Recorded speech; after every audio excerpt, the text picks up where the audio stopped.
এটার দাম 922 টাকা। এটা এই যে 965 টাকা, সরকারের অনুমতি নেই, এটা কোম্পানি নিজেরা দিচ্ছে। 922 টাকা যেটা আছে ওটা বিক্রি করেন।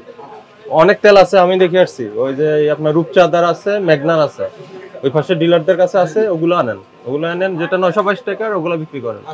1 লিটার 189 আর 5 লিটার 922। কি অবস্থা আপনাদের, ভালো আছেন? কি তেলের কি খবর বলেন তো? কোম্পানির তো দাম বাড়ায় দিয়ে বসে রয়েছে। কেন সরকার তো বাড়ায়নি? সেটা তো সত্য। 5 লিটার আর 1 লিটার বের করেন। এই সব 1 লিটার 2 লিটার। তাহলে কি 1 লিটার? জি। কবে আসছে? আগে না, সর্বশেষ কবে আসছে মাল? 1 তারিখে আসছে। 1 তারিখেরটা দেন। এটা কবে আসছে? 1 তারিখে। 965 টাকা। হ্যাঁ, এটার দাম তো 922 টাকা। তো সরকার কি অনুমতি দিছে 965 টাকার দাম করে? এটা বেআইনি কাজ করছে। আপনাদের থেকে ভোক্তাদের কাছে যাচ্ছে, হ্যাঁ, কাস্টমাররা আনি কিনে যাচ্ছে আর আমাদেরকে ফোন দিচ্ছে।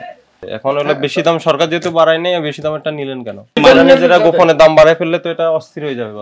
এটা করেন, আপাতত সিদ্ধান্ত আসুক, যেটা পুরান কতগুলো আছে তাও তো 40-45 পুরানগুলা ক্লিয়ার করে ফেলেন।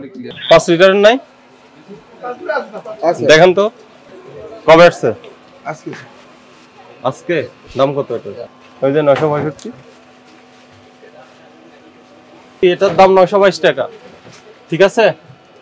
এটার দাম 922 টাকা। এটা এই যে 965 টাকা, সরকারের অনুমতি নেই, এটা কোম্পানি নিজেরা দিচ্ছে, এই জন্য ওদের জরিমানা করছি আমরা। 922 টাকা যেটা আছে ওটা বিক্রি করেন। অনেক তেল আছে, আমি দেখে আসছি। ওই যে আপনার রূপচাঁদার আছে, মেঘনার আছে, ওই পাশে ডিলারদের কাছে আছে, ওগুলো আনেন। ওগুলো আনেন যেটা 922 টাকার, ওগুলো বিক্রি করেন। 1 লিটার 189 আর 5 লিটার 922।